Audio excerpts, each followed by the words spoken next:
Welcome to Wisdom Wednesday number 82. Pranayama balances the mind and the senses. Question. My racing mind is driving me crazy. I have too many opposing thoughts. I can't seem to find quiet and balance. What can I do about my mind?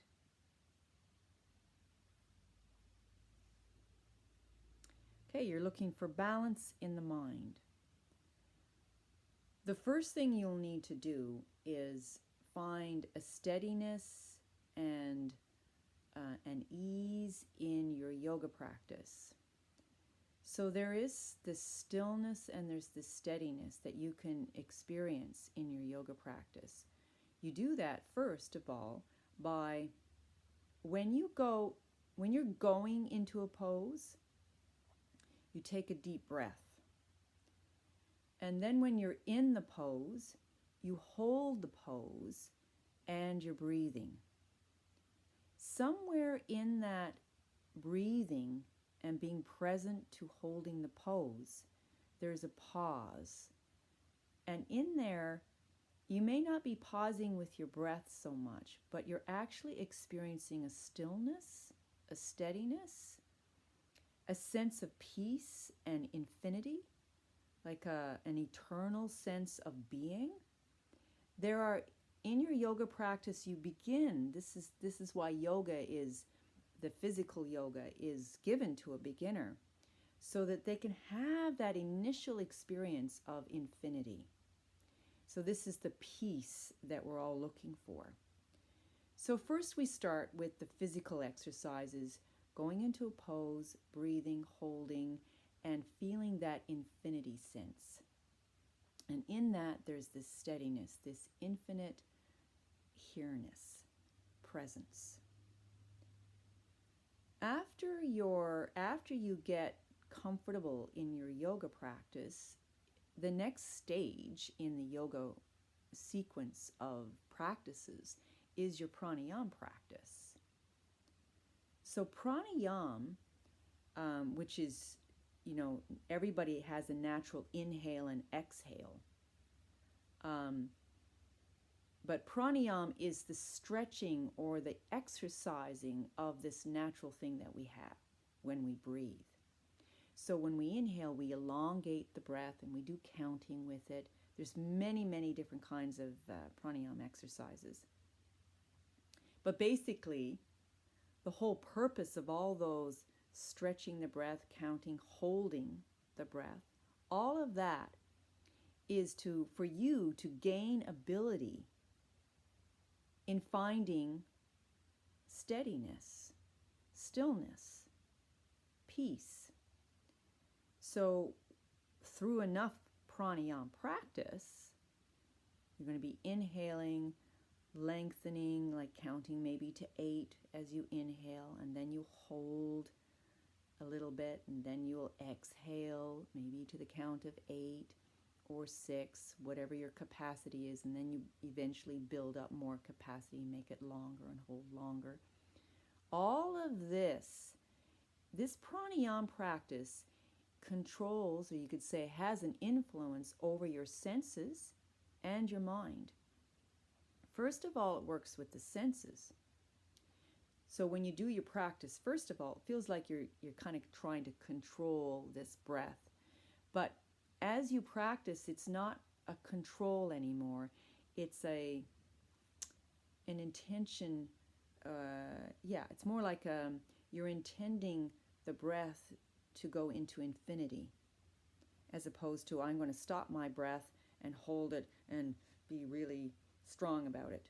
That's the beginning stages. After a while, it becomes more subtler and more easy.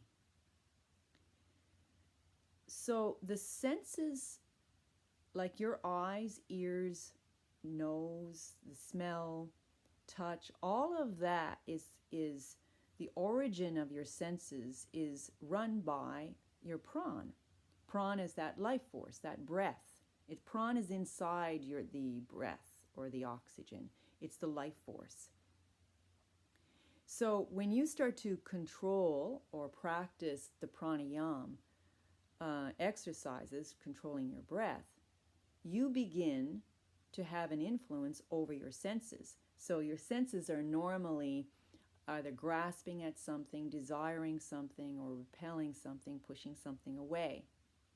But when you have control over your pran, your inhale, holding, exhale, holding, then your five senses won't be controlling you. Instead, the senses, will follow you. And what you say goes. Whereas normally it's the other way around. What the senses say goes. And when you develop power over the senses, you're also learning how to develop power over the mind. It's all very interrelated.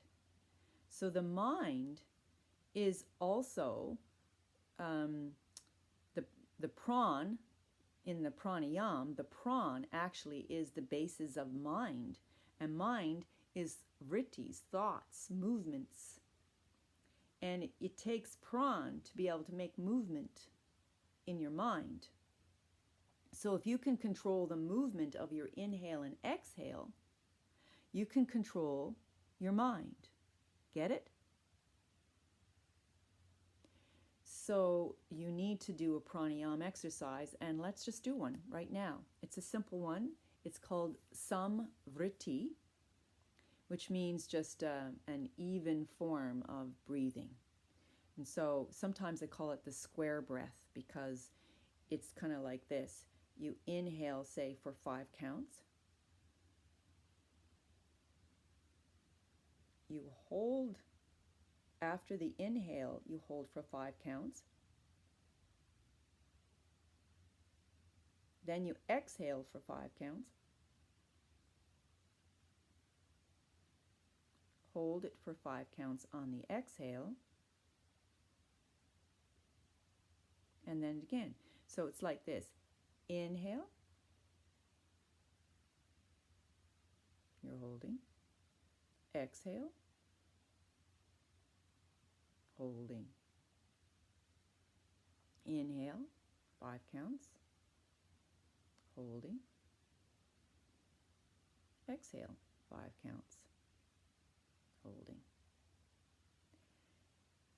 That is the very basic pranayama exercise in terms of helping you balance your mind and balance your senses so that the senses are not yapping at you all the time. I want this, follow me, follow me. And your mind, which is similar to the senses, it's actually your 6th sense. When you come to kumbhak, which is the suspension of the breath, the holding there, eventually you want to be able to hold for longer and longer and longer and longer. And that holding is infinity. You get to experience infinity in your holding of your pran. That suspension, it's called kumbhak. Kumbhak means infinity.